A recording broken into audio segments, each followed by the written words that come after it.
आपका न्यूज़ अभी दिल्ली न्यूज़ से शुरू करता हूं। और अभी अभी शुरू किया है, सिर्फ वो पहला वाला जो प्रण है वो पढ़ा था मैंने। और अभी दिल्ली न्यूज़ इस प्रकार है।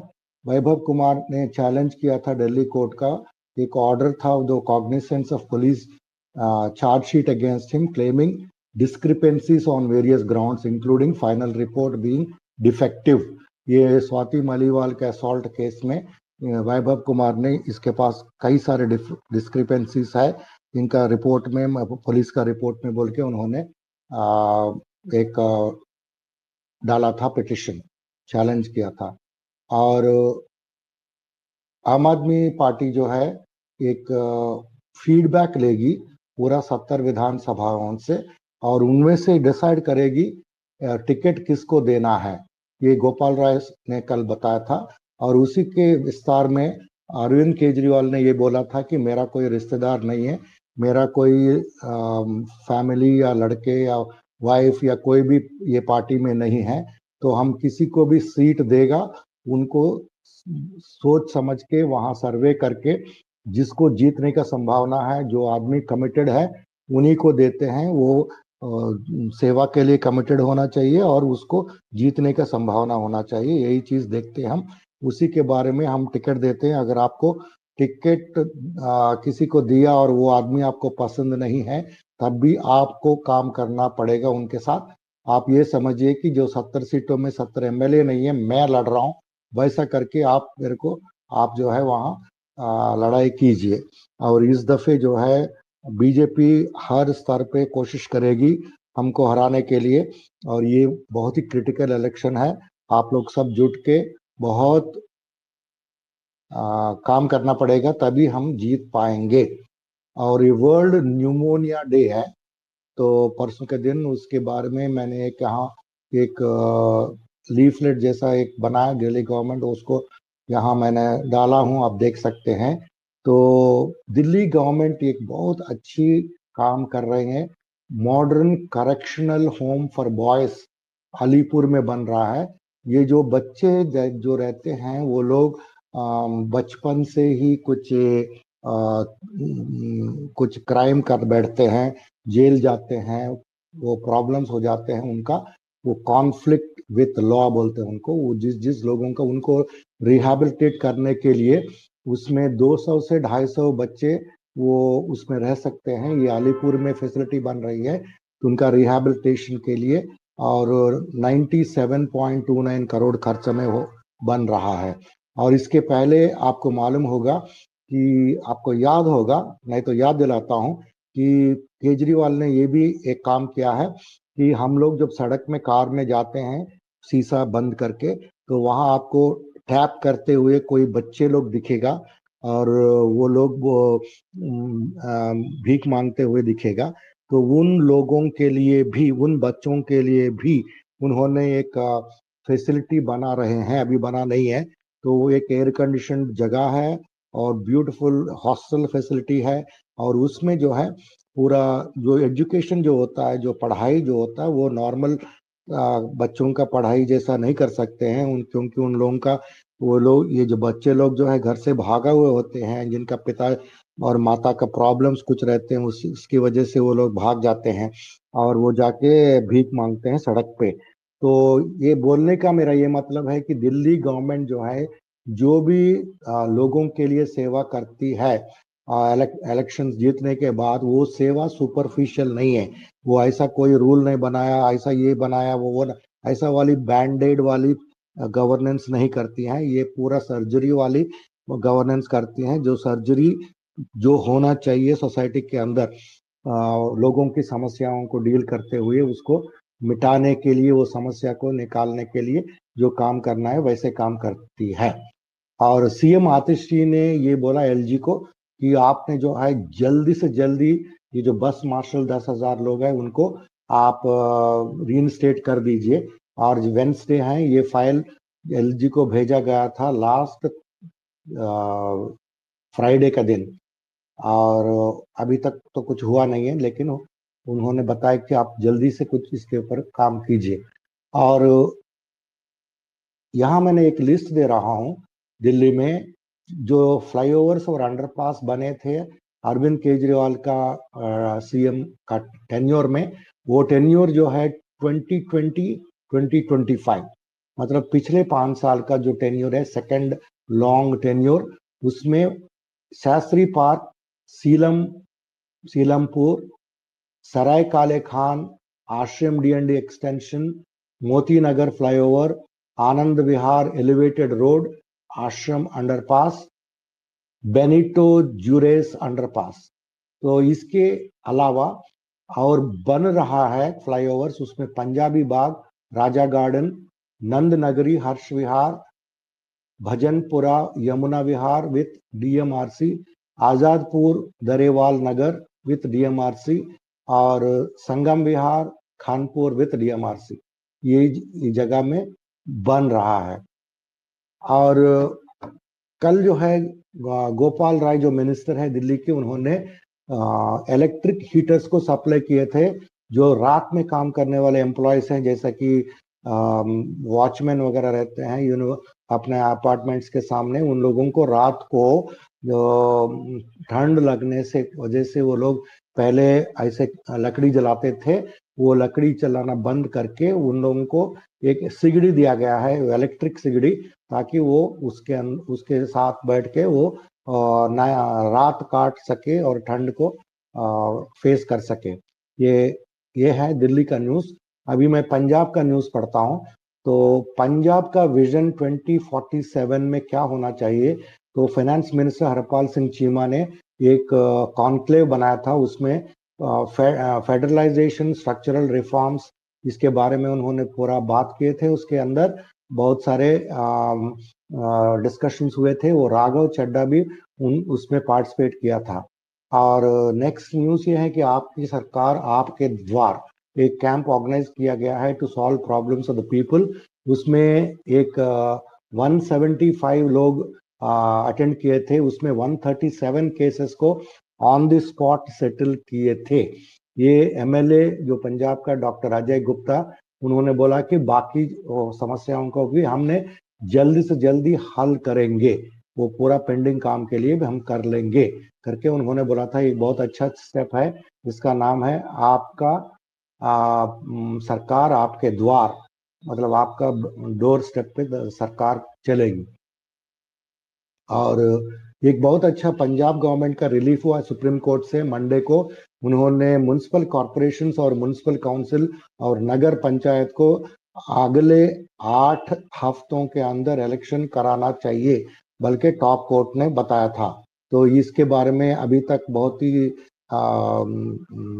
ही डिले चल रहा था, और ये फाइनली जो कोर्ट है उन्होंने ऑर्डर दे दिया है कि 8 हफ्ते के अंदर कर दो। और ये स्कूल ऑफ एमिनेंस करके जैसा दिल्ली में है वैसे ही पंजाब में बन रहे हैं, उसमें मॉडर्न एजुकेशन सिस्टम रहता है। उसमें ये प्रोजेक्ट के तहत जो है पंजाब का जो भी पब्लिक एजुकेशन सिस्टम है, तो उसमें से बहुत सारे चेंजेस लिए जा रहे हैं। जैसा कि छोटा सा छोटा मैं बताऊं कि पहले जो ब्लैक बोर्ड थे, अभी भी है ब्लैक बोर्ड, या कि उसके बारे में स्मार्ट बोर्ड भी रहेगा, और वहाँ फैसिलिटीज पूरा रहेगा लेबोरेटरीज का, और वैसे कई सारे मॉडर्न फैसिलिटीज के साथ। और 23 डिस्ट्रिक्ट्स में 23 डिस्ट्रिक्ट में 118 स्कूल्स बनाया जा रहा है। तो ये बहुत ही बड़ा काम है। स्कूल ऑफ एमिनेंस बोल के एक मॉडर्न एजुकेशन स्टेप के लिए एक बहुत बड़ा दरवाजा खुल गया है ये पंजाब में। और पंजाब में बिजनेस बूस्ट करो और पंजाब को बनाओ बोल के पंजाब का जो इंडस्ट्री मिनिस्टर है तरुणप्रीत सोंद ने बताया था। तो इन्वेस्ट पंजाब बिजनेस फर्स्ट बोल के उन्होंने एक मीटिंग लगाया था इंडस्ट्रियलिस्ट के साथ, और उसमें इंडस्ट्रियलिस्ट के साथ उन्होंने मीटिंग करके उनको बोला था कि जो भी समस्या है और आपका डिमांड्स है उसके बारे में हमने इमीडिएटली हम स्विफ्ट एक्शन लेंगे और उसको सॉल्व करेंगे, और आप जो है हमको सपोर्ट करो, यहाँ का जो बिजनेस ग्रो हो जाए। तो ये करके उन्होंने बताया था। तो इंडस्ट्री पॉलिसी और ऐसे ही बनाया गया, और उसके अंदर जो भी प्रॉब्लम्स है उसको रिजॉल्व करने का जल्दी से जल्दी काम हो रहे हैं। और अभी इन ब्रीफ, मतलब संक्षिप्त में बात कुछ न्यूज देते हैं। ये एक सेक्शन है हमारे, इसमें सुप्रीम कोर्ट जो है सोमनाथ भारती का एक प्ली था कि उनका जो क्रिमिनल केस है यूपी में, उसको दिल्ली ट्रांसफर करो, उसको खारिज कर दिया है। तो उनको दिल्ली वहीं जाना पड़ेगा। और आम आदमी पार्टी का डेमोन्स्ट्रेशन हुआ है मेरठ में। डिस्ट्रिक्ट प्रेसिडेंट अंकुश चौधरी ने बोला था कि government should make the purchase price of sugar cane 550 per quintal बनाना चाहिए बोल के आम आदमी पार्टी मेरठ में एक प्रोटेस्ट डेमोन्स्ट्रेशन किया था। और एमसीडी ने एक प्रपोजल किया है कि पार्किंग चार्जेस जो है डबल किया जाए। ये क्यों कर दिया? क्योंकि वहाँ एयर पोल्यूशन बहुत चल रहा है, तो इसलिए ज्यादा अगर पार्किंग चार्जेस करेंगे तो ज्यादा लोग अपना गाड़ी लेके नहीं जाएंगे, तब जो है थोड़ा पोल्यूशन कम हो सकता है। ये एक मेथड है, ये एमसीडी ने प्रपोज किया था।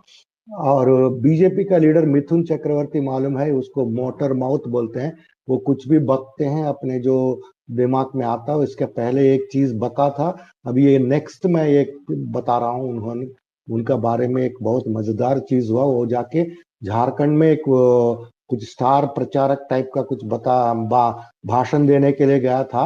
लेकिन वहां हुआ क्या है कि उनका जो उनका जो पॉकेट में जो बटुआ था उसका चोरी हो गया। तो पिक पॉकेट हो गया था उसका वॉलेट।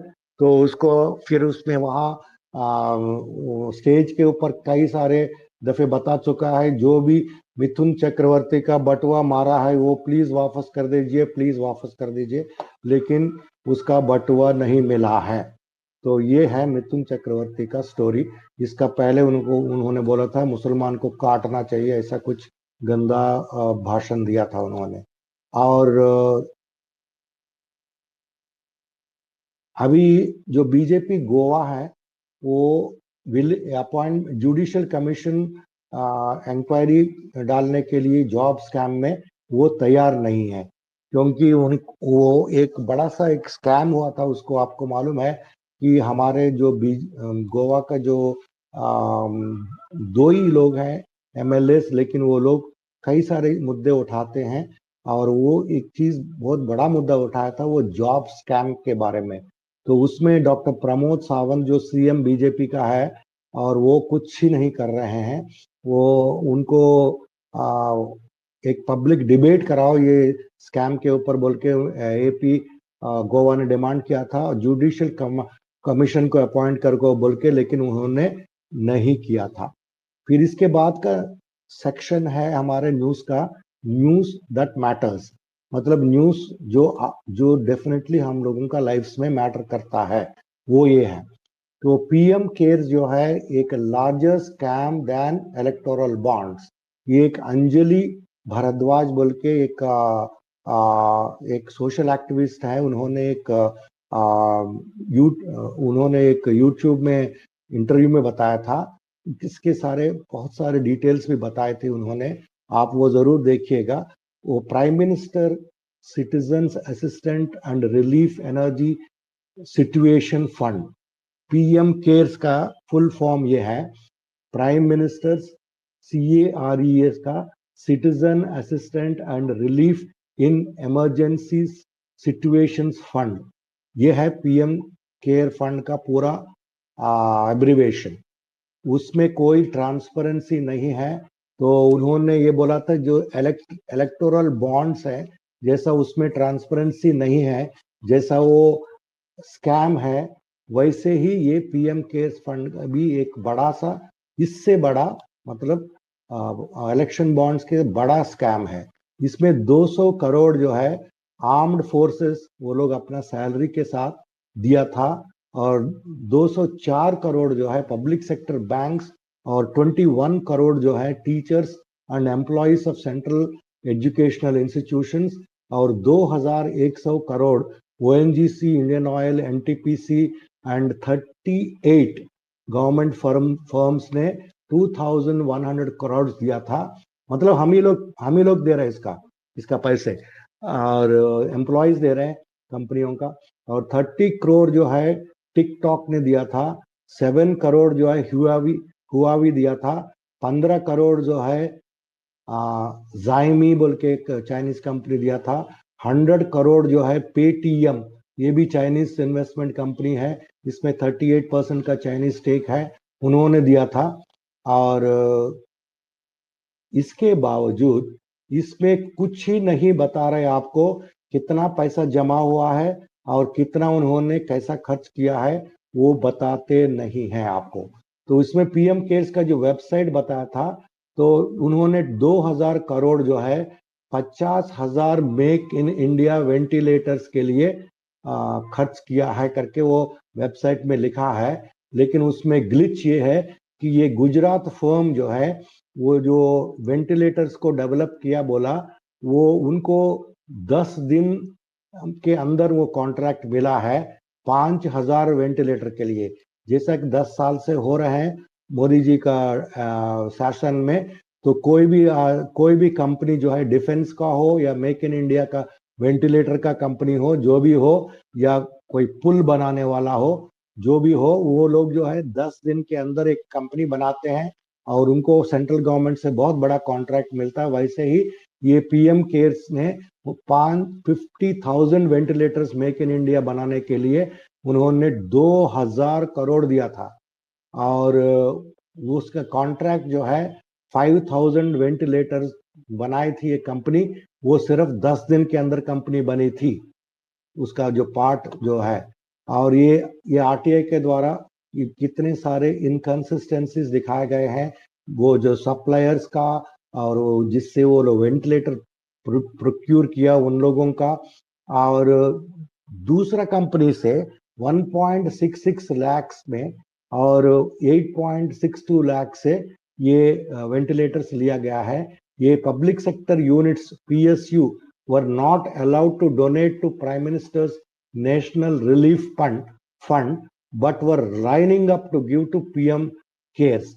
ये जो पब्लिक सेक्टर बैंक्स पहले क्या करते थे, बीजेपी मोदी साहब आने के पहले, ये एक prime ministers national relief fund बोल के रहता था।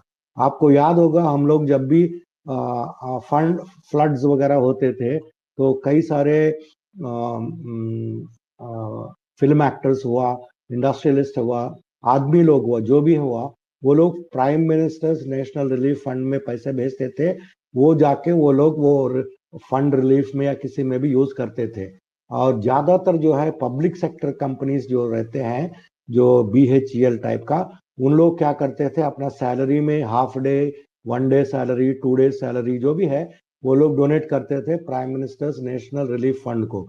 तो अभी ये बीजेपी का 10 साल में क्या हुआ, आप लोग prime minister national relief fund को करने की कोई जरूरत नहीं, आप पीएम केयर्स में कर दो करके उन्होंने बताया था। तो the firm that got ventilator supply quote was linked to the man who gifted Modi the famous suit with his name on the pin stripe. एक मोदी साहब ने जब ओबामा आया था इंडिया में, एक पिन स्ट्राइप का एक सूट पहना था, आपको याद है? तो वो सूट के उसके ऊपर नरेंद्र मोदी करके नाम लिखा हुआ था, तो वो उसके ऊपर बहुत ज्यादा कंट्रोवर्सी हो गया। तो वो क्या किया, उन्होंने उसको बेच दिया था। तो उसको क्या बोलते हैं उसको, कि they have done A auction. वो ऑक्शन करने से एक 3 करोड़ में, मेरे को इतना याद है, वो एक गुजराती आदमी ने वो कोट को खरीदा था। वही आदमी को ये वेंटिलेटर सप्लाई का ये इन लोगों ने उसी फर्म को जो है वो उसका कोटेशन उन्होंने दिया था, उसको गिफ्ट दिया है कि मोदी साहब ने, क्योंकि तुमने बहुत अच्छा किया, मेरा कोर्ट ने मैं तुमने 3 करोड़ में खरीदा, तेरे को ये ले ले, वेंटिलेटर का सप्लाई का वो ले ले, वहाँ करके उनको दे दिया था।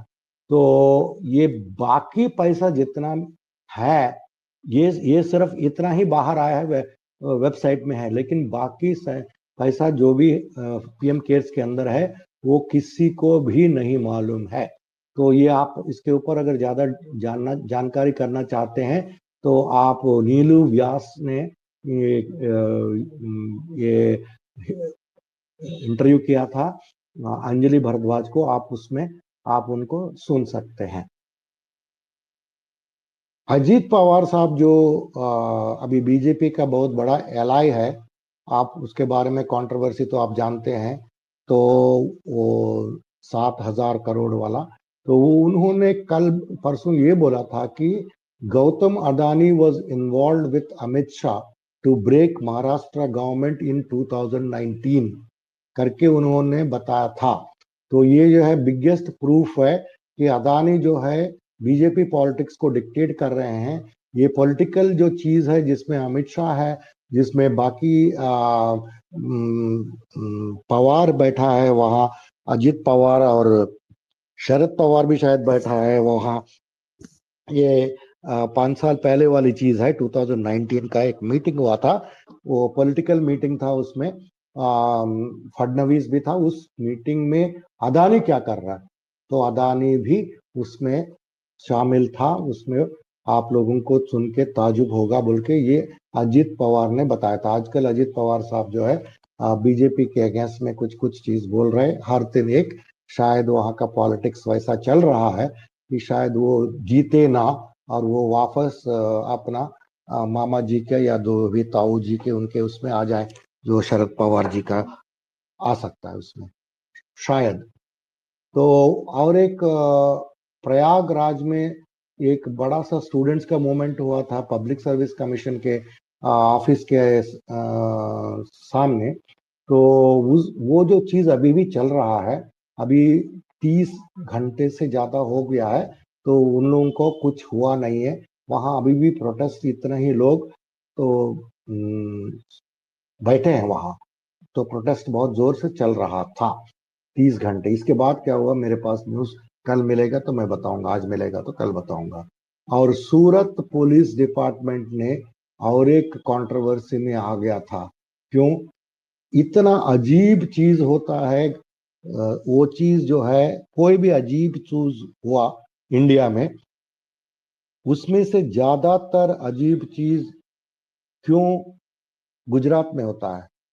जैसा कि गुजरात में एक कोर्ट चलती है, फर्जी कोर्ट, 5 साल चलती है वो एक आदमी आके जज बन के वो अपना जजमेंट देता रहता है, वो 5 साल चलती है कोर्ट। बाद में पता चलता है वो फेक है। वैसा एक आदमी है, वो जाके कश्मीर चला जाता है, उसको जेट सिक्योरिटी मिलता है, उसका पुलिस वाले आर्मी वाले सब सलाम ठोकते हैं। बाद में पता चलता है कि वो फेक है। वो बोलता है कि मैं जो है, मेरे को जो है अमित शाह ने भेजा है। और वहाँ ये भी चलता है कि अमित शाह का नाम लेके एक आदमी पैसा 200 करोड़ वसूल करता है। वो आदमी अभी जेल है, सुकेश चंद्रशेखर उसका नाम है। वो जाके स्टेटमेंट्स देता है, जेल के अंदर से लेटर लिखता है एलजी को कि अरविंद केजरीवाल के ऊपर कुछ चोरी का इल्जाम लगाता है। तो वैसा चीज इतने सारे, और वहाँ का फेक पुलिस स्टेशन है, हर सब कुछ है। लेकिन ये चीज कल सूरत हुआ, सूरत में पिछले हफ्ता जो हुआ है, उसमें आप सुन के ताजुब करेंगे। एक ऑर्डर निकला है पुलिस डिपार्टमेंट का, उसमें 15 पुलिस कांस्टेबल्स को और एक एएसआई को ट्रांसफर कर दिया है एक जगह से दूसरी जगह। ये पुलिस डिपार्टमेंट का ऑर्डर है, लेकिन वो फेक है, फर्जी है। मतलब किसी ने ऐसा फ्रॉड कर रहा है गुजरात सूरत में कि पुलिस डिपार्टमेंट का नाम से 15 पुलिस कांस्टेबल को और एक एएसआई को उन्होंने ट्रांसफर भी कर दिया है। वैसा चलता है वहां। और जम्मू एंड कश्मीर में लॉ एंड ऑर्डर इतना बट्टा हो गया है। 8 आउट ऑफ 10 डिस्ट्रिक्ट्स जम्मू में टेररिस्ट अटैक से 2024 में अफेक्ट हुआ है। इसी साल में तो 10 डिस्ट्रिक्ट्स में से 8 डिस्ट्रिक्ट्स में टेररिस्ट अटैक हुआ है। उसमें 44 पीपल जो है, इंक्लूडिंग 13 टेररिस्ट जो है मारा गया है। ये न्यूज भी आपको बाहर ज्यादा नहीं मिलेगा। ये आतंकवादी चल रहा है वहाँ। और अगला न्यूज ये है कि law and order Uttar Pradesh में इतना बट्टा हुआ है कि ये लोग जाके एक जज साहब को मारने को दौड़े। एक जज साहब को उत्तर प्रदेश में मारने को दौड़े थे लोग, तो वो जज ने क्या किया, भाग भाग के एक पुलिस स्टेशन में छुप गया, तब उनको मारपीट नहीं हुआ, नहीं तो वो मारा जाता था। ये यूपी का लॉ एंड ऑर्डर का सिचुएशन है। और इंडियन रुपी जो है और ज्यादा गिर सकती है, 8 से 10%। ये ट्रंप का 2.0 जो सेकेंड टर्म ट्रंप का चल रहा है उसकी वजह से। और ये रिपोर्ट जो है एसबीआई रिसर्च रिपोर्ट है, तो उन्होंने एक एम्फसाइज किया था कि the fear that rupee will depreciate sharply is unfounded बोल के बोल रहे थे एसबीआई, मगर ये हो सकता है बोल के लोग बोल रहे हैं। इसके बारे में कल का न्यूज़ में विस्तार से बताया गया है, तो मैं आज यहाँ बताने वाला नहीं हूँ। पिछले 15 साल से जो ऑर्डिनरी इंडियंस जो रहते हैं, जो टॉप 15 में है, टॉप 50 में है जो पॉपुलेशन का, उन लोगों का जो इनकम है वो स्टैग्नेटेड हो गया। मतलब आपने अगर टॉप 15 में है और टॉप 50% है, ये दोनों का जो है for the past 15 years, incomes of ordinary Indians, those between the top 15 and 50% of the population are staggering. इसका मतलब इंडिया का टॉप नहीं, इंडिया का जो ऑर्डिनरी सिटीजन्स का जो टॉप 15 और टॉप 50% जो है वो स्टैग्नेट हो गया है। तो वो poorest 20% see a rise in income due to growing subsidies and handouts. जो पिछले तक का, जो नीचे तक का जो 20% है, उनका एक थोड़ा इनकम राइज हुआ है, क्योंकि उन लोगों को ये जो हैंडआउट्स दे रहे हैं, जैसे कि जो भी उन लोगों को 5,000 रुपए का वो दे रहे हैं, वो राइस वगैरह दे रहे हैं कई सारे लोगों को, और कुछ लोगों को जो कैश दे रहे हैं। इसकी वजह से उन लोगों का थोड़ा मार्जिनली पिछले 20% वाले को अगर बढ़ा है, लेकिन over 200 million people between 18 and 35 are neither in education nor looking for employment। लेकिन 120 मिलियन लोग जो है, तो उन लोगों का जो 18 और 35 का जो आयु में है, वो लोग, उनको कोई विद्या नहीं है, एजुकेशन नहीं है, और वो लोग नौकरी के लिए भी नहीं देख रहे हैं। तो वो पॉपुलेशन जो है employed in agriculture is at its highest level, even as the share of manufacturing in GDP is at the lowest level in 30 years। जो लोग किसानी कर रहे हैं, उनका जो उसमें जो एम्प्लॉयड है, जैसा किसानी करने का जो उसका लेबर लगता है वो विलेजेस में, वो लेबर का वो संख्या बढ़ गया है, बहुत हाई हो गया है। पूरा इंडिया में अभी तक उतना नहीं था। इसी समय जो मैन्युफैक्चरिंग में काम करने वाले लोग हैं, तो वो लोग बहुत कम हो गए हैं, पिछले 30 साल से बहुत ज्यादा कम हो चुके हैं।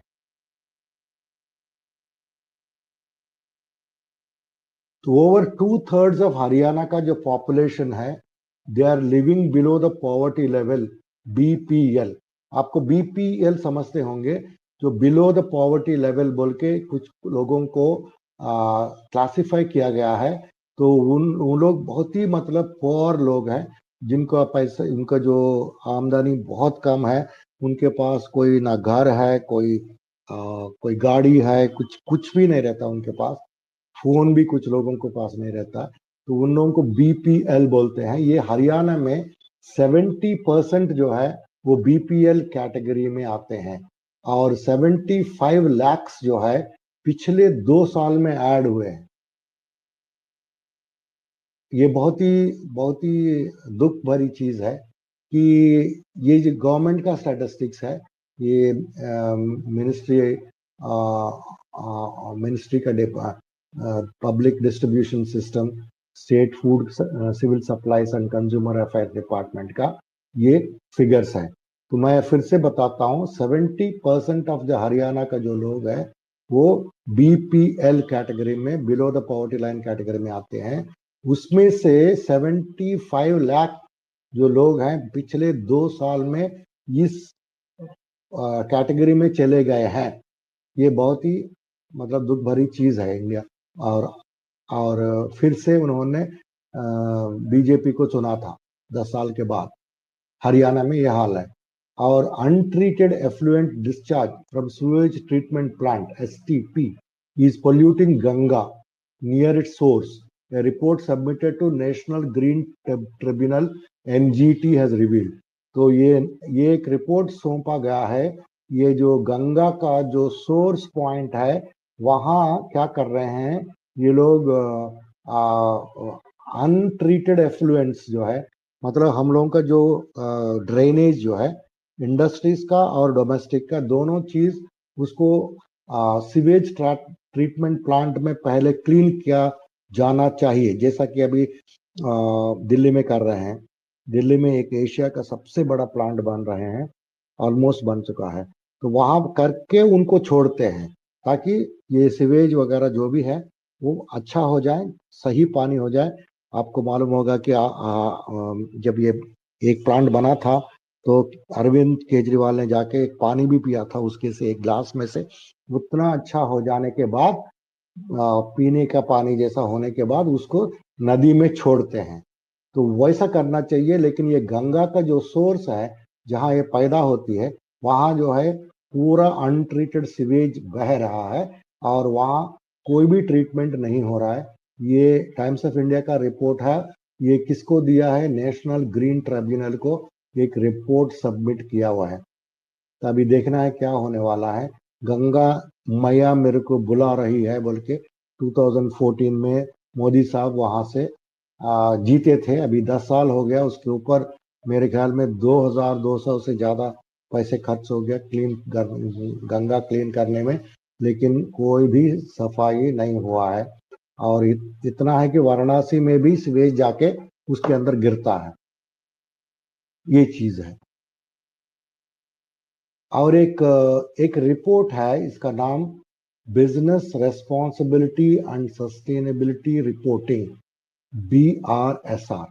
उसका जो डेटा ये इंडिकेट करता है 40% of water is discharged without treatment.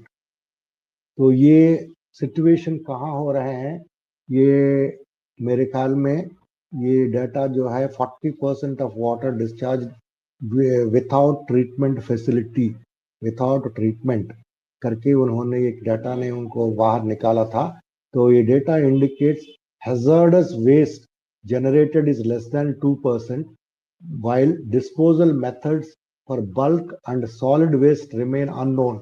Data also indicates that more than 40% of the water discharged without treatment. ये एक फैक्टली बोल के एक वेबसाइट है, इसमें सब फैक्ट्स बताते हैं। ये शायद इंडिया के बारे में बताया है, आप इसको पढ़ सकते हैं। जो न्यूज़लेटर को जो सब्सक्राइब करते हैं ये इसको पढ़ सकते हैं। और days after an upswing in Bangladesh forced Sheikh Hasina to resign as prime minister and escape from her country in early August. Uttar Pradesh का चीफ मिनिस्टर आदित्यनाथ ने एक स्लोगन को बनाया था, उसका नाम है बटेंगे तो कटेंगे, डिवाइडेड वी फॉल। तो ये योगी आदित्यनाथ का क्रिएटिविटी है, जो CM उत्तर प्रदेश है। उन्होंने जब ये शेख हसीना का जो भाग के आए थी इंडिया उस समय अगस्त में, तो उस समय ये साहब ने बहुत बढ़िया एक स्लोगन बनाया था। तो उन्होंने बोला nothing is greater than nation, our strength lies in our unity, if we allow ourselves to be divided we will fall. The situation in Bangladesh serves a warning. Those mistakes must not be repeated here. We must stay united, uphold our noble values। कि करके इन्होंने एक भाषण दिया था कि हम लोग अगर साथ में रह रहेंगे तो बांग्लादेश जैसा हो जाएगा बोल के आदित्यनाथ ने एक आगरा में एक पब्लिक मीटिंग में बताया था। यही सर ने जाके बटेंगे तो कटेंगे बोल के आदित्यनाथ ने ये लोकसभा में भी वो पिच दिया था। तो लेकिन जब महाराष्ट्र गए थे तो महाराष्ट्र में वो लोग बोला कि ये सब चीज बकवास है, जो आदित्यनाथ जो बोल रहे हैं ये चीज आप बिल्कुल उसको सुनिए मत।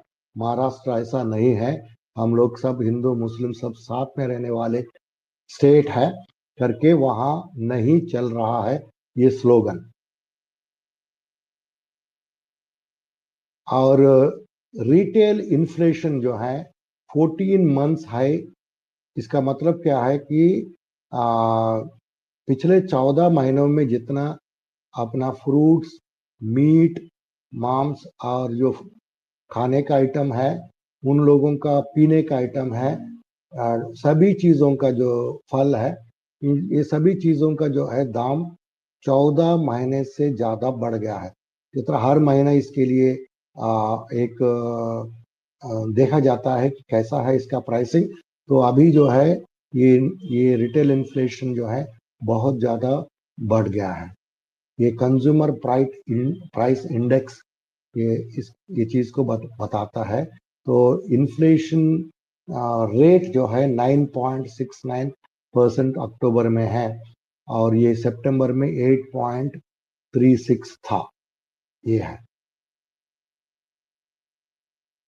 और गौतम अदानी जो है सुनने में आया कि वो एक बांग्लादेश को कुछ सबक सिखाना चाहते हैं, तो इसलिए उन्होंने 60% पावर सप्लाई जो है अगर काट देंगे, अगर आप उन्हें बिल नहीं दिया तो बोल के अदानी पावर ने बोला था।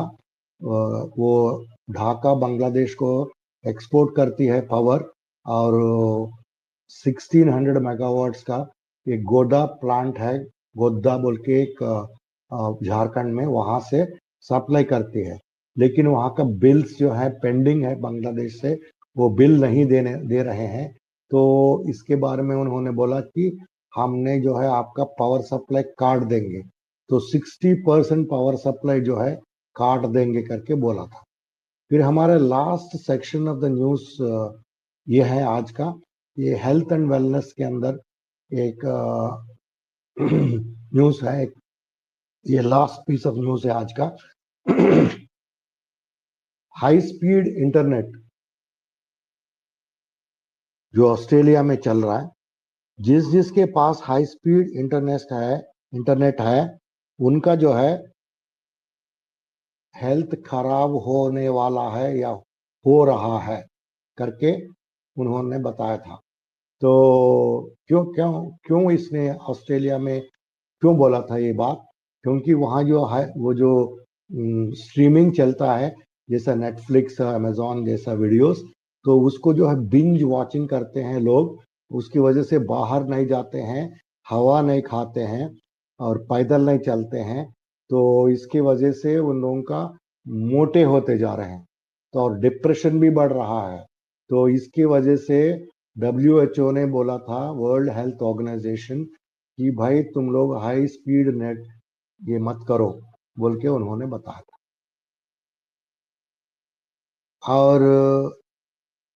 और दो चीज मैं बोल के समाप्त करता हूं। मैं ये न्यूज आइटम है, ये न्यूज दैट मैटर्स में, ये किराना स्टोर्स बंद होने के वजह से और ये जो क्विक शॉपिंग का ई कॉमर्स वाले आ गए, 20 मिनट में 10 मिनट में जो डिलीवरी देते हैं, इनकी वजह से जो किराना शॉप्स बंद हो रहे हैं, तो एक चीज तो उन लोगों को बहुत सारा नुकसान तो हो रहा है, जॉब्स चले जा रहे हैं लाखों में। ऊपर से क्या होने वाला है, ये एक दो अगर बंद हो गया तो वो एक किराना शॉप भी नहीं रहेगा, आदमी को ये भी नहीं मिलेगा, बहुत प्रॉब्लम आ सकता है। इसके बारे में आपकी न्यूज़ में बताया गया है। और ये मैं सिर्फ यहाँ मेंशन किया हूँ। और ये कश्मीर का न्यूज़ है। कश्मीर में बम्पर टू बम्पर जो बोलते हैं वैसा डैम्स बनाया जा रहा है। तो इसकी वजह से वहाँ का एक बहुत डिजास्टर होने का रिस्क बढ़ रहा है। और एक एक जगह है वहाँ, वो छित्तवार बोल के, उस जगह में ज्यादातर सैफरन फॉर्म्स होते हैं। और ये सफेर जो स्टोन है उसका माइनिंग होता है। इस रीजन में बहुत ज्यादा डेंस फॉरेस्ट है और नैरो वैलीज भी है, मतलब एकदम डीप वैलीज भी है। वहाँ हाइड्रो पावर इलेक्ट्रिसिटी प्रोडक्शन के लिए जो काम चल रहा है, इसकी वजह से ये बहुत ज्यादा खतरा पैदा हो सकता है। इतना ज्यादा डैम्स नहीं बनाना चाहिए बोल के वहाँ बोला गया है। तो ये छेनाब एक रिवर है, वो ये छितवार में फ्लो करती है, अंदर आती है, छितवार के पास आती है। वो हिमाचल में हिमाचल से आती है। और वहाँ का जो 4 डिस्ट्रिक्ट्स में से जम्मू एंड कश्मीर से आती है और इसके बाद जो पाकिस्तान चली जाती है। तो इंडिया पाकिस्तान का उसके ऊपर थोड़ा झगड़ा भी चल रहा। तो ये वहाँ का न्यूज़ है। और कल ये चीज बताया गया है, फिर उसमें थोड़ा और बताता हूं मैं। ये एनिमी स्टेट्स, आपने सुना है ये बात? एनिमी स्टेट्स क्या होता है? तो अभी तक हम लोग सोचते थे कि इंडिया है तो हमारा एनिमी स्टेट पाकिस्तान, चाइना ऐसा हो सकता है। लेकिन आजकल पिछले 10 साल में मोदी जी का जमाने में एनिमी स्टेट्स ऐसे बन गए हैं जैसे कि बीजेपी रूल्ड स्टेट जो है, अपोजिशन रूल्ड स्टेट जो कांग्रेस और बाकी रीजनल पार्टीज का स्टेट्स रूल को समझते हैं एनिमी स्टेट्स। मतलब गुजरात में बीजेपी का गवर्नमेंट है, वो लोग सोचते हैं तेलंगाना, तमिलनाडु और केरला और कर्नाटका, ये स्टेट्स जो है एनिमी स्टेट्स है। ये चीज मैं क्यों बोल रहा हूँ? तो ये चीज इसलिए मैं बोल रहा हूँ कि एक आपको मालूम है कि सेमीकंडक्टर का महत्व क्या है। सेमीकंडक्टर ये अपना पूरा डिजिटल वर्ल्ड का जान है। तो सेमीकंडक्टर के लिए एक इकोसिस्टम बनाया गया है। इकोसिस्टम का मतलब क्या होता है कि आप ऐसा सरकमस्टेंसेस और ऐसा ऐसा प्रोजेक्ट्स के लिए ऐसे बना दीजिए ताकि वहाँ कोई भी कंपनी बाहर से आएगा तो वहाँ वो सेटअप कर सकेगी आराम से, आसानी से। जैसा कि अभी तमिलनाडु, तेलंगाना और कर्नाटका में एक ये चीज सेमीकंडक्टर का जो भी मैन्युफैक्चर है उसके लिए ऐसा इकोसिस्टम बनाया गया है। तो मतलब वो इंडस्ट्रियल पार्क्स बनाए गए हैं और एक्सपोर्ट जोन्स बनाए गए हैं और पूरा फैसिलिटीज बनाए गए हैं, लैंड दिया गया है, ये सभी चीज कर दिया है।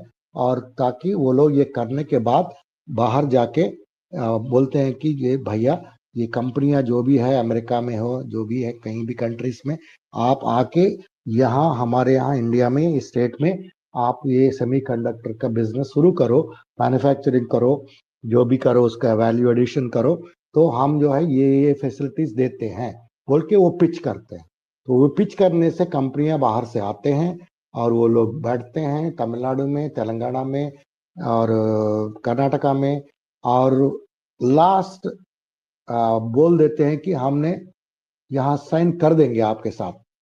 उस समय में गुजरात का लोग आ जाते हैं, जो गवर्नमेंट ऑफिशियल्स, वो लोग आके वो क्या बोलते हैं उसको, इंसेंटिव्स और ज्यादा देंगे, इससे ज्यादा देंगे बोलेंगे। और दूसरा इंटिमिडेशन भी करेंगे। इंटिमिडेशन का मतलब क्या है? तुम अगर गुजरात में नहीं लगाओगे तो देखो क्या होने वाला है तेरे को। सेंट्रल गवर्नमेंट में हमारा काम है, मोदी जी हमारा प्राइम मिनिस्टर है, तुम्हारा ऐसे की तैसी होने वाला है। तो वे लोग भाग के डर के मारे गुजरात जाके सेटअप कर रहे हैं सेमीकंडक्टर का बिजनेस। ये चीज एनिमी स्टेट्स वाला बिजनेस है।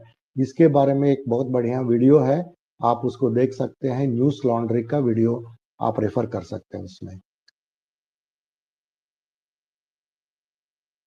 यही आज का, इतना ही है आज का न्यूज। और सबके लिए धन्यवाद। आज का एपिसोड यही समाप्त होता है। ये 656 वाला एपिसोड है।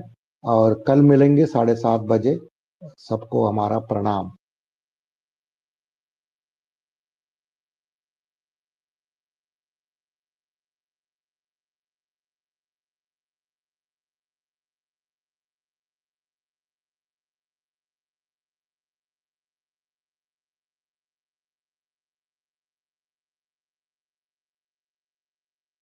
I finished the news.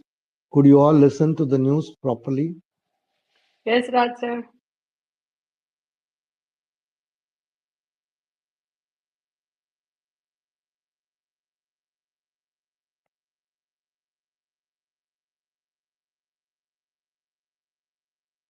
आपको किसी को कुछ बोलना है? पहले हमारे जो मनीष गेस्ट हैं वो बोलेंगे। एक बाद मिनट में एक मिनट एक मिनट राज सर, एक minute I have couple of news items. Okay, मैं जस्ट कंप्लीट करना चाहता हूँ 2-3 न्यूज आइटम्स। ओके, सॉरी मैं बाहर चला गया था, किसी ने फोन किया मुझे, so I couldn't actually give the news. So yeah Raj sir अभी न्यूज खत्म किया तो I got a chance now. Okay, so आप लोगों को ये पता है ना, इंडिया में बुलेट ट्रेन चलाने के लिए मेक इन इंडिया ये है वो है, सब कुछ आपको पता है। आपको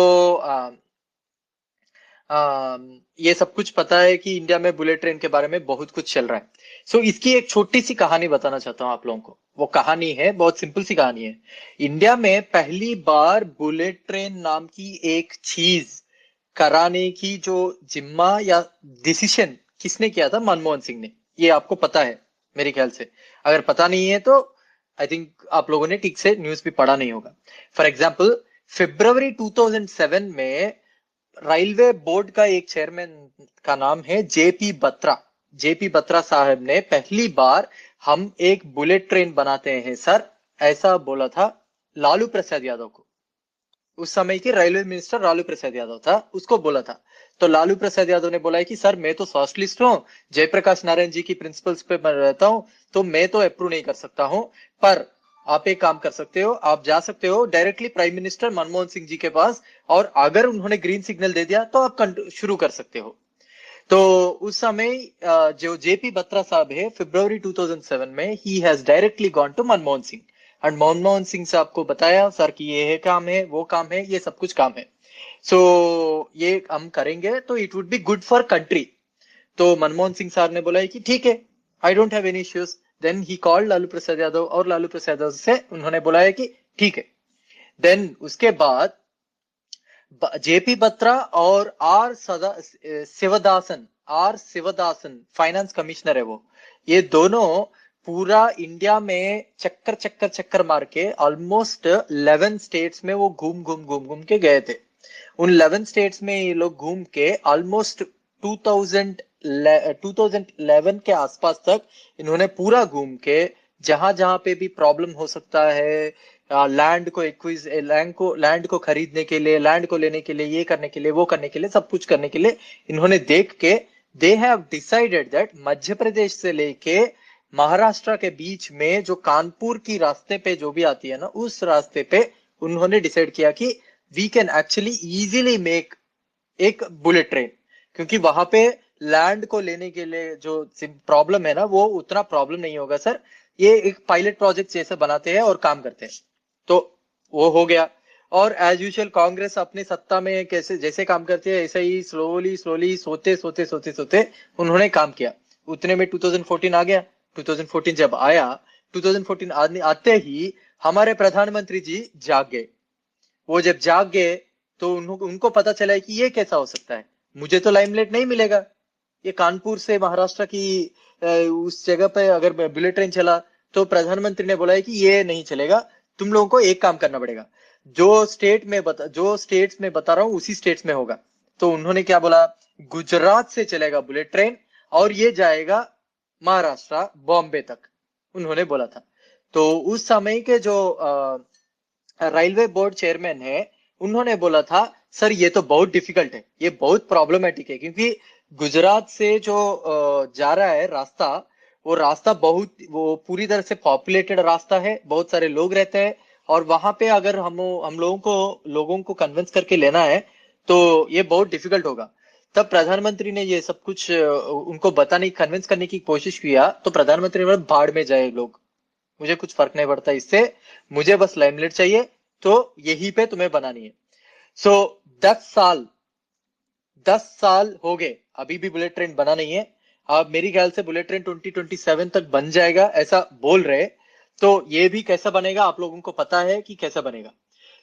अभी वो जेपी बत्रा साहब को किसी ने एक इंटरव्यू में क्वेश्चन पूछा था कि सर बुलेट ट्रेन आपने कन्विंस किया था मनमोहन सिंह सर को, और बोला है कि ये हो सकता है, कैसे कर सकते हैं बताइए सर। तो अभी क्या होगा, तो उन्होंने बोला था हमारा पहला प्रपोजल जो दिया था कानपुर से पुणे तक के बीच में, जो बुलेट ट्रेन की पहला प्रपोजल, वो अगर हम लोगों ने ठीक ठाक काम कर लिया होता तो अब तक खत्म हो चुका था।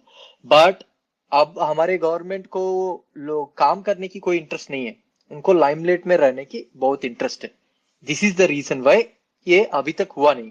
एंड उन्होंने ये भी भविष्यवाणी बताया, जो बुलेट ट्रेन वहां से यहां तक आएगा उसका स्पीड भी स्लोली गिरेगा, क्योंकि वो बहुत ही आबादी वाला प्लेस है, और वहां पे एक्सीडेंट भी होगा। एक एक्सीडेंट अगर हो गया तो इसको बंद करना पड़ेगा, and there are so many glitches in that location. एक और चीज है, उन्होंने बोला है कि बुलेट ट्रेन चलाने के लिए जो अहमदाबाद से मुंबई के जाने वाले बुलेट ट्रेन है ना, वहां पे हवा का भी प्रॉब्लम होती है। वहां पे they also have to see the wind flowing कैसे होता है, और ये कोस्टल एरिया के नजदीक में रहना is going to be another issue. So JP Batra साहब ने ये बोला है कि जो भी बुलेट ट्रेन बनेगा उसका धूमधाम से ये भी हो सकता है कि शुरुआत हो सकती है, बट बनने के बाद कुछ दिनों के बाद ये बुलेट ट्रेन नाकाम रहेगी। दैट्स व्हाट ही से। एक छोटी सी कहानी है ये। एक और स्टोरी ये है कि आप सब लोगों को ये पता है FSSAI, food safety and standards authority of India, food safety and standards authority of India ने अभी सभी फूड ऑपरेटर्स को, e commerce and quick commerce वालों को ये बोला है कि मिनिमम शेल्फ लाइफ को उन्होंने बोला है कि एटलीस्ट 45 डेज ही रखना है आपको, माने एक्सपायरी करने के पहले 45 डेज पहले ही आपको डिलीट कर देनी चाहिए। अगर आप लोग डिलीट नहीं करेंगे तो आपके ऊपर कार्रवाई करेगी, ऐसा FSSAI बोली है। मैं आप लोगों से अनुरोध है, जब भी कोई भी मेडिसिन आप खरीदते हो, एक्सपायरी डेट से 45 डेज पहले वाले खरीदिए। एक्सपायरी डेट देख के हाँ एक्सपायरी डेट है सोच के भी मत खरीदिए।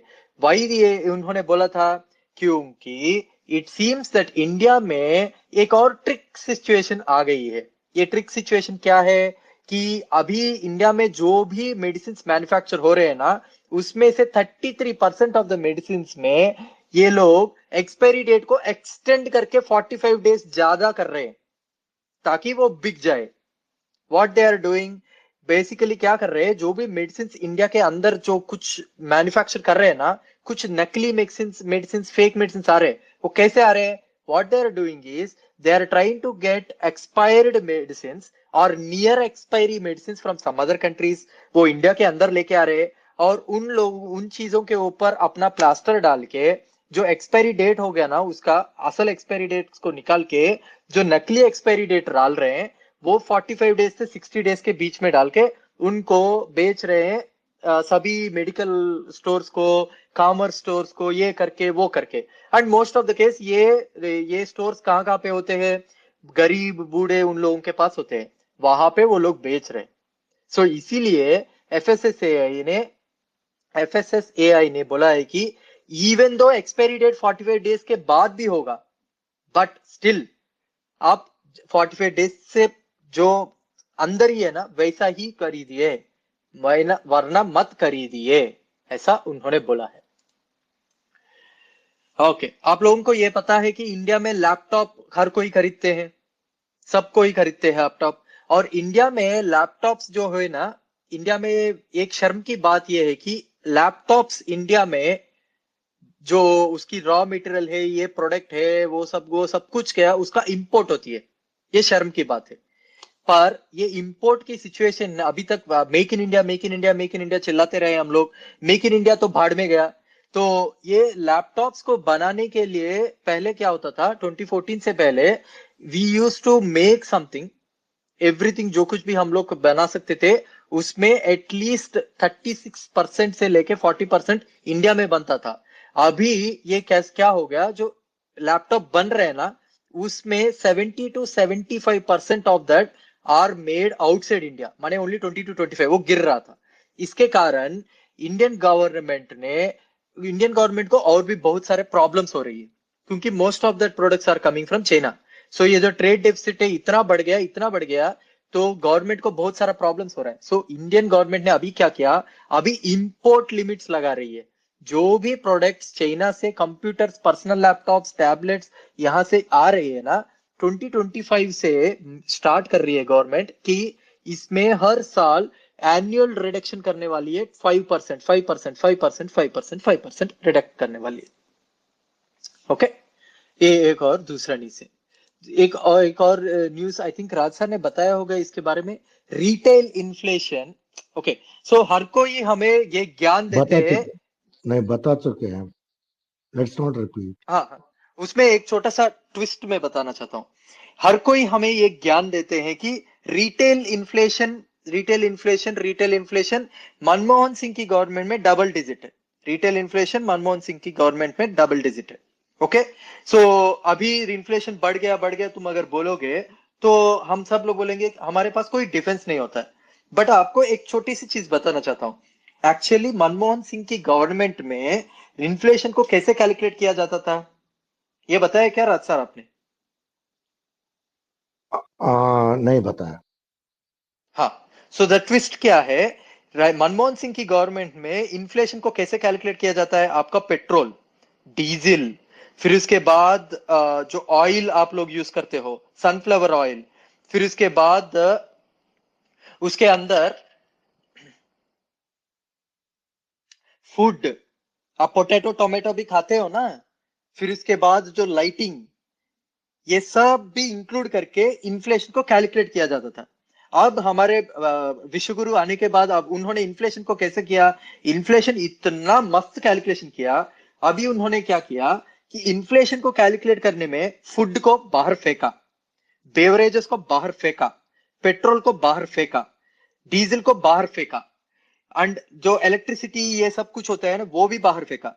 रिसेंटली गवर्नमेंट ऑफ इंडिया ने एक और अच्छी चीज किया है, मेडिसिन को भी बाहर फेंका। सो नाउ मेडिसिन के दाम को भी इन्फ्लेशन में यूज नहीं करेंगे। एक इंटरेस्टिंग चीज है, क्या कैसे किया इन लोगों ने। अब इंडिया में कितने सारे इन्फ्लेशन का मीटर्स पता है आपको? 7 इन्फ्लेशन के मीटर से, एक है कोर इन्फ्लेशन है, दूसरा है हाउसिंग इन्फ्लेशन रेट है, तीसरा है इलेक्ट्रिसिटी इंडेक्स इन्फ्लेशन रेट है, 14 है वेजिटेबल्स इन्फ्लेशन रेट है, 5वां है petrol and diesel inflation rate है। ऐसा करके हर एक चीज का एक इन्फ्लेशन रेट है। पर आप सब लोगों को कौन बताता है कि ये सब इन्फ्लेशन रेट है? कोई नहीं बताता है। हर किसी को कोर इन्फ्लेशन रेट बताते हैं। ये कोर इन्फ्लेशन रेट में क्या होता है, कोर इन्फ्लेशन रेट में क्या होता है कि इंडियन गवर्नमेंट के पास कितना पैसा आया, इंडियन गवर्नमेंट ने कितना पैसा दिया, वो है कोर इन्फ्लेशन, वो बताते हैं। और बहुत सारे भक्त मंडली के जो भी लोग रहते हैं ना, वो कोर इन्फ्लेशन को दिखाते हैं और बोलते हैं कि मनमोहन सिंह की गवर्नमेंट में 12% इन्फ्लेशन है, डबल डिजिट इन्फ्लेशन है। सो ये है एक छोटी सी सच्चाई। सो ये सब इन्फ्लेशन को और इसको भी कम करने के लिए गवर्नमेंट ऑफ इंडिया क्या करती है मालूम है? ये सभी इन्फ्लेशन जो अभी आते हैं ना, सपोज वेजिटेबल इन्फ्लेशन 7% आ गया, लेट अस टेक, और ये जो इलेक्ट्रिसिटी इन्फ्लेशन वो 6% आ गया, सो कोई दूसरा इन्फ्लेशन 3% आ गया, कोई 5वां इन्फ्लेशन 1% आ गया या 8% आ गया, इन सभी इन्फ्लेशन को मिला के बाई 7 मारती है, उसको एवरेज मारती है, थप्पड़ मार के आप लोगों के सामने रखती है। सो वो इन्फ्लेशन को अभी गवर्नमेंट ऑफ इंडिया दिखा रही है। आप उस इन्फ्लेशन को देखते हैं और आप कंपेयर करते हो कि मनमोहन सिंह की गवर्नमेंट के साथ इन्फ्लेशन बहुत कम है, वहां पे बहुत ज्यादा था, अब कम है। सो ये कैलकुलेशन को आपको याद रखना पड़ेगा। Okay, thank you. एक मेरे तरफ से एक अनाउंसमेंट है। आज बुधवार है। आज हमारे आपके खबर बल्कि जो भोजपुरी चैनल है, तो न्यूज़ चैनल, वो आज से अभी तीसरा दिन हफ्ते में, पहले सैटरडे संडे करते थे, अभी वेंसडे भी शुरू कर रहे हैं। इसके ऊपर कुंदनम साहब का जो ट्वीट है, मैं उसको रिट्वीट करता हूं और आपके न्यूज़ को टैग करता हूं, आप लोग फॉलो कीजिएगा। वो 8 बजे शुरू होता है और 8 से 10 बजे रहेगा। तो दे प्लान टू डू, खबर जो है 8:45 को शुरू करना चाहते हैं, तो 8 o'clock they want to start the space. तो ये आप देखते जाइएगा। और ये कुंदनम साहब का जो है ट्विटर हैंडल, आप रीना को तो आप करते होंगे, रीना श्रीवास्तव, इनको भी आप सेव कर दी फॉलो कर दीजिए।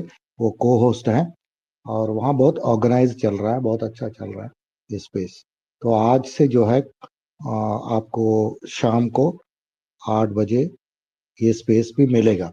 अभी ये सोचना है कि रीटा जी का जो स्पेस है वो भी 8 से 10 बजे है। तो क्या ख्याल है फनी, क्या करेंगे उसके नो बाद नो, में? बोलो। Let everybody do everything. Raj sir, let everybody do everything. Rita ji की स्पेस में आप ज्वाइन कीजिए and you continue, let Reena continue with the Bihar space. Everybody should do everything. पूरी नहीं चाहिए हमारा। Tomorrow there will be a time, I want to tell it to you and to everybody, okay, we are here to do Aam Aadmi party and हमारे काम के बारे में बोलना है। देर will be a time, may be after 6 months, 7-8 महीने के बाद एक टाइम ऐसा भी आएगा जहां पे इफ एट ऑल हमारा जो ये एक्सपेरिमेंट अच्छी तरह से चलेगा, तो हर रोज आम आदमी पार्टी का ही पूरा 10 या 15 स्पेसेस रहेंगे एंड उस समय रीटा मैम का गाने का स्पेस भी रहेगा। So everybody have to take their own priorities and they have to continue. हर एक स्टेट का ट्विटर स्पेसेस रहेंगे, रीटा मैम का स्पेसेस रहेंगे। Anybody who wants to go there, they will want to go there and they will give their news और information. This is कोई भी freely नहीं मिलता है, कोई भी इजीली नहीं मिलता है। Let Rita ma'am work hard, she has to get over her own singers Hi, and she will anybody work and speaking? Get it. हाँ, so let her do it. No हाँ problem. Deepika, Let Reena ma'am do hers and Rita ma'am do hers. Anyway मेरा point of view अलग था, मगर अभी कोई इसके ऊपर डिस्कशन हुआ नहीं है। वो लोग अपने आप शुरू कर रहे हैं। I appreciate that. बिहार का जो स्पेस अच्छा चल रहा है और वो लोग बहुत इंडिपेंडेंट भी हो गए, अपने आप कोई बात भी नहीं कर रहे, डिस्कस भी नहीं कर रहे, शुरू कर रहे। ठीक है, अभी I can't help it also. मेरा पॉइंट ऑफ व्यू ये था कि फनी की भाई अपने स्पेसेस ही कम है, 4-5 है, उसमें से हम एक दूसरे को क्लैश क्यों करें? अगर हो सके तो इसको इधर उधर कर सकते हैं, लेकिन अभी will go by your view, चलने दो साइमल्टेनियसली, क्या कर सकते हैं। Let us see how it goes, but let us improve upon more people joining. और इतना ही है। और कई सारे हैंड रेज हैं। का मनीष आप बोलिए, बाद में सोखी जी, बाद में लास्ट में दीपिका। मैं लास्ट में आना चाहूंगा। लास्ट में हम दीपिका को देते हैं क्योंकि वो बहुत अच्छा तारीफ करती हैं। आपको भी इनसे अच्छा तारीफ करेंगे तो आपको भी लास्ट में डालेंगे। नहीं, थैंक यू। सोखी जी तो बोलिए।